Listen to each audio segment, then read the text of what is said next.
چور چور کے پاس پایا گیا، تو یہ جو ہے جو کچھ بھی چور سے جو کچھ پایا گیا اس سب کو شامل ہے۔ اچھا، وَبِتَقْدِيرِ إِيجَابِ الضَّمَانِ يَكُونُ الْجَزَاءُ، اور اگر ہم ضمان یعنی ضمان کو ہم اگر واجب کرنے کی صورت میں اگر ہم یہ بھی کہہ دیں کہ بھائی ضمان بھی اس کی سزا میں شامل ہے، یعنی جو لوٹا ہوا مال ہے وہ بھی اس نے دینا ہے، تو پھر اس کیس میں یکون الجزاء، تو اس کی جزا ہو جائے گی هو المجموع، تو اس کی جو سزا ہے وہ مجموعہ بن جائے گی، یعنی دو چیزوں کا مجموعہ بن جائے گی، ایک اس کا ہاتھ کاٹنا اور دوسرا اس کا مجموعہ میں شامل ہے اس کا لوٹا ہوا سامان کو واپس کرنا، ضمان۔ تو اگر ہم نے ضمان کو قبول کر لیا، ضمان کو واجب ہونا قبول کر لیا، تو پھر تو مجموعہ بن جائے گی سزا۔ ولا یترک العمل به بالقیاس، اور پھر ہم اور اس پر عمل جو ہے اپنے قیاس سے بالقیاس علی الغصب، غصب مال غصب پر قیاس کرتے ہوئے اس کے اوپر عمل جو ہے وہ نہیں چھوڑا جائے گا۔ غصب یعنی کہ جو چیز زبردستی کسی سے لے لی جائے نا، تو غصب پر قیاس کرتے ہوئے اس کلمہ ما جو ہے کہ عموم پر عمل کو نہیں چھوڑا جائے گا۔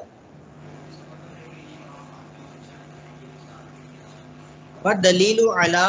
ان کلمۃ ما عامتن، اور بے شک کلمہ ما جو ہے عام ہے، اس پر جو دلیل ہے وہ یہ ہے ما ذکرہ، جو کہ ذکر کی ہے محمدن،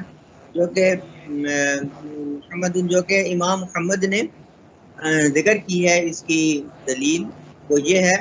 اذا قال المولا، امام محمد اس پہ ایک دلیل بھی دیتے ہیں، وہ کہتے ہیں کہ کیا دلیل دیتے ہیں؟ ماں کے عام ہونے کے بارے میں تو سمجھانے کے لیے دلیل دے رہے ہیں۔ وہ کہہ رہے ہیں کہ اذا قال المولا، جب کہے مولا لجاریتی، یعنی مولا یعنی کہ اگر آقا اپنی لونڈی کو کہے ان کانا، اگر ہو ما فی بطنی کی غلامن، اگر تیرے پیٹ میں لڑکا ہو، اب یہاں بھی ماں کا لفظ آ رہا ہے، ان کانا ما فی بطنی کی غلامن، اگر تیرے پیٹ میں لڑکا ہو، فانتی حرتن، تو آزاد ہے، یعنی آقا اپنی لونڈی کو کہتا ہے کہ اگر تیرے پیٹ میں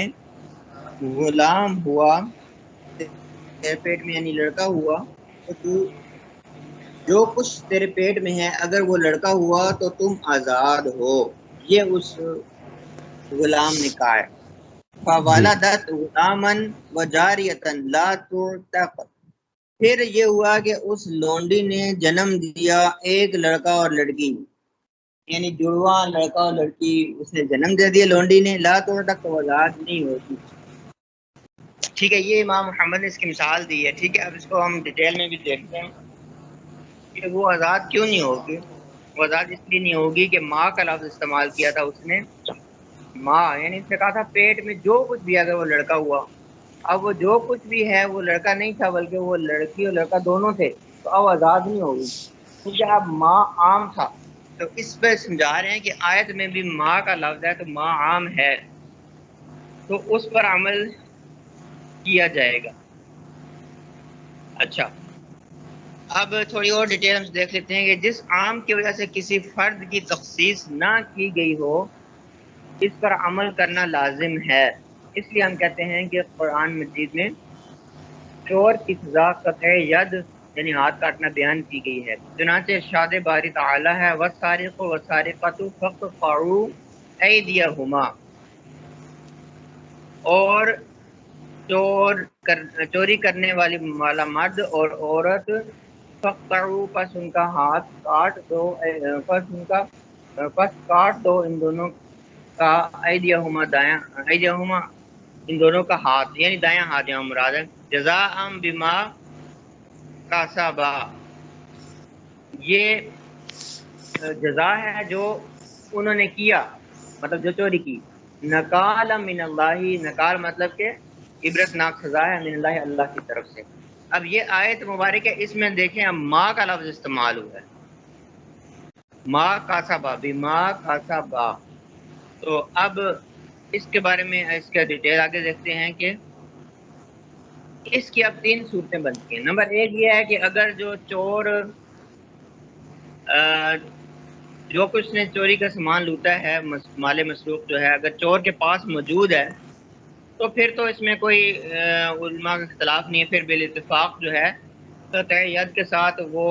مال بھی واپس لیا جائے گا، وہ مال بھی واپس کرے گا اس بندے کو، اس کا ہاتھ بھی کاٹا جائے گا۔ لیکن اب دوسری صورت یہ ہے کہ